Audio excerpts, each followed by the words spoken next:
ಬಸವನ ಭಾಗ್ಯವಾಡಿ ಪೊಲೀಸ್ ಠಾಣೆಯ ಅಧಿಕಾರಿಯಾದ DYSP Ballappa ನಂದಗಾವೆ, PI ಗುರು ಶಾಂತಗೌಡ ದಾಶಾಳ್ ಅವರ ನೇತೃತ್ವದಲ್ಲಿ ರಸ್ತೆ ಸುರಕ್ಷಾ ಜಾಗೃತಿ ಜಾಥಾ 2026ರ ಕಾರ್ಯಕ್ರಮ ನಡೆಯಿತು. ಪಟ್ಟಣದ ಅಂಬೇಡ್ಕರ್ ಸರ್ಕಲ್ನಲ್ಲಿ ಸಿದ್ಧಲಿಂಗ ಮಹಾಸ್ವಾಮೀಜಿಯವರು ಮತ್ತು ಡಿವೈಎಸ್ಪಿ ಬಲ್ಲಪ್ಪ ನಂದಗಾವೆ ಅವರು ಸೇರಿಕೊಂಡು ರಸ್ತೆ ಸುರಕ್ಷಾ ಜಾಥಾ ಬೈಕ್ ರ್ಯಾಲಿಗೆ ಹಸಿರು ನಿಶಾನೆ ತೋರಿಸುವ ಮೂಲಕ ಚಾಲನೆ ನೀಡಿದರು. 2021 ಮತ್ತು 2022ರಲ್ಲಿ ಕೋವಿಡ್ ಬಂದಿತ್ತಲ್ಲ, ಅದರಲ್ಲಿ ಇಡೀ ನಮ್ಮ ದೇಶದಲ್ಲಿ ಸತ್ತವರ ಸಂಖ್ಯೆ ಒಂದು 4 ಲಕ್ಷ. ಬಟ್ ಪ್ರತಿ ವರ್ಷ ರೋಡ್ ಆಕ್ಸಿಡೆಂಟಲ್ಲಿ ಸಾಯ್ತಾ ಇರೋರು 1,60,000, 1,50,000. ಬಟ್ ಅದು ಯಾರಿಗೂ ನೋಟಿಸ್ ಆಗ್ತಾ ಇಲ್ಲ. ಕೋವಿಡ್ದಲ್ಲಿ ಅಷ್ಟು ಜನ ಸತ್ರು ಅಂತ ನಾವೆಲ್ಲರಿಗೂ ಮಾತಾಡ್ತೀವಿ, ಬಟ್ ಪ್ರತಿ ವರ್ಷ ಆಕ್ಸಿಡೆಂಟಲ್ಲಿ ಸಾಯ್ತಾ ಇದ್ದಾರೆ.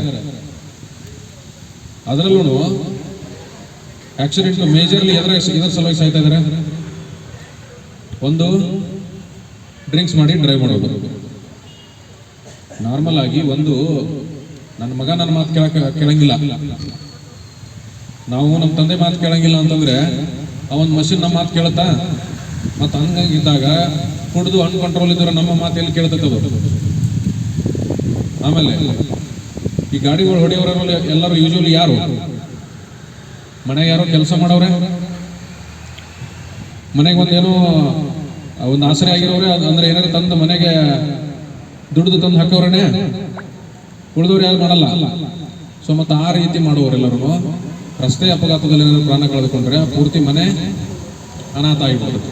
ಬೈಕ್ ರ್ಯಾಲಿಯನ್ನು ಪಟ್ಟಣದ ಹಲವಾರು ಬೀದಿಗಳಲ್ಲಿ ಸಂಚರಿಸಿ ಹೆಲ್ಮೆಟ್ ಹಾಕಿಕೊಂಡು ವಾಹನವನ್ನು ಚಲಾಯಿಸಬೇಕಂತ ಜನರಿಗೆ ಜಾಗೃತಿ ಮೂಡಿಸಿದರು. ಡಿವೈಎಸ್ಪಿ ಬಲ್ಲಪ್ಪ ನಂದಗಾವಿ ಅವರು ಸಭೆಯನ್ನು ಉದ್ದೇಶಿಸಿ ಮಾತನಾಡುತ್ತಾ, ಬೈಕ್ ಚಾಲಕರು ಕಡ್ಡಾಯವಾಗಿ ಹೆಲ್ಮೆಟ್, ಲೈಸೆನ್ಸ್ ಮತ್ತು ತ್ರಿಬಲ್ ರೆಡ್ ಅತಿ ವೇಗವಾಗಿ ವಾಹನ ಚಾಲನೆ ಮಾಡಬಾರದು ಅಂತ ಹೇಳಿದರು. ಮೇಜರ್ ಕನ್ಸರ್ನ್ಸ್ ಇತ್ತೀಚಿನ ಕಾಲದಲ್ಲಿ ಮೇಜರ್ ಕನ್ಸರ್ನ್ಸ್ ಇದೆ.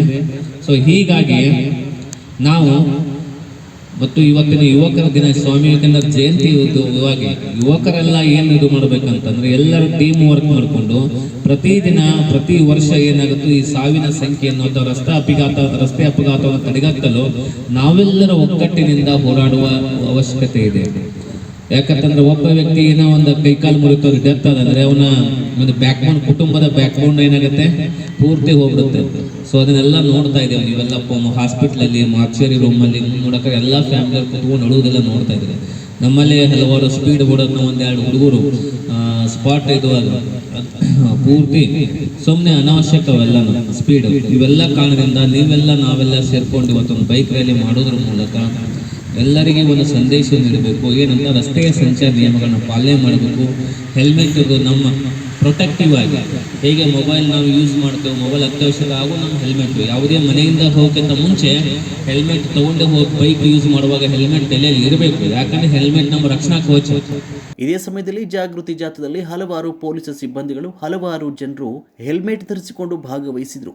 ವರದಿ ರಾಜು ಭಜಂತ್ರಿ.